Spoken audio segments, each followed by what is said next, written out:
Imagine the entire US economy just collapses. In the 1930s, that's exactly what happened. And the response, it wasn't just a new president, it was a whole new way of thinking about government itself. Today, we're diving deep into the New Deal, this massive, kind of controversial experiment to save a nation on its knees. So you've got to picture the scene, right? It's March 1933, and the whole country is holding its breath. And the new president, Franklin Delano Roosevelt, gets up and says this.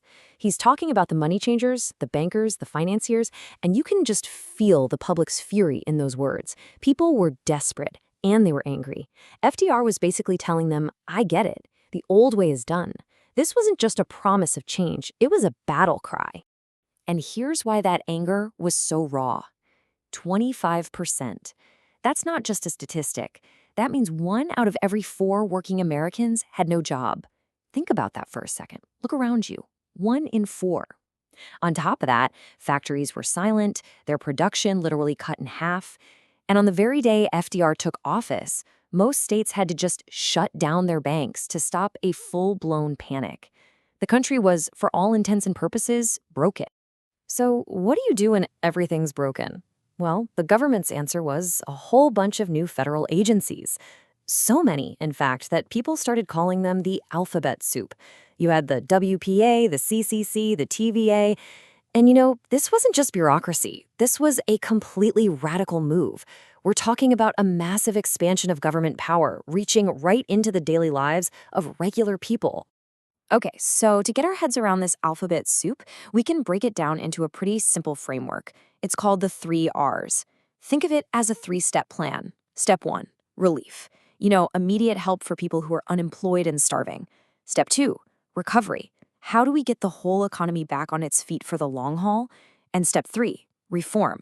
Let's change the system so this kind of catastrophe never, ever happens again. So let's take a look at what each of those R's actually meant. All right, first step, relief. This was the emergency response. People needed help, and they needed it now. So you had agencies like the Works Progress Administration, the WPA, which put millions of people to work, not just digging ditches, but building things we still use today, roads, schools, hospitals. Then there was the Civilian Conservation Corps, the CCC. This one sent young guys from the cities out into the countryside to work on projects like planting trees and fighting forest fires. The core idea here was really powerful. Give people a job and some dignity, not just a charity check. And hey, let's rebuild America while we're at it. And when we talk about scale, it's just staggering. Let's just take the WPA. Over its lifetime, it employed over 8.5 million people. Let that sink in. This wasn't some little pilot program. For a while there, the US federal government literally became the biggest employer in the country. This completely changed the game for the relationship between a person and their government. Okay, so that was relief. Now for the second R, recovery. How do you fix the engine of the economy? Well, out in farm country, the government did something pretty controversial with the Agricultural Adjustment Administration, or AAA. They actually paid farmers not to grow certain crops. The idea was to reduce the supply and, hopefully get prices back up. At the same time, you had these massive infrastructure projects. The Tennessee Valley Authority, the TVA, built huge dams that did 2 things: stopped catastrophic floods and brought cheap electricity to one of the most impoverished parts of America. And another program brought power to millions of farms that were still living in the dark. I mean, they were literally lighting up the country. And that brings us to the third R, reform. And honestly, this is where you can really see the New Deal's legacy today. They created the FDIC to ensure the money you put in the bank. Why? To stop those terrifying bank runs where everyone loses their savings. They set up the SEC to act as a watchdog for the stock market. And then there's the big one, the Social Security Act. This created a national safety net for retirees and the unemployed. Oh, and the Wagner Act gave unions the legal right to organize. These weren't just temporary patches. These were fundamental, permanent changes to the rules of the game in America. So, you hear all that, and it sounds like a sweeping success, right? Well, it's not that simple. The New Deal was messy, it was full of contradictions, and its impact was really uneven. And nowhere is that clearer than when you look at its actual economic results and how it treated Black Americans. So here's the big question historians still argue about. Did the New Deal actually end the Great Depression?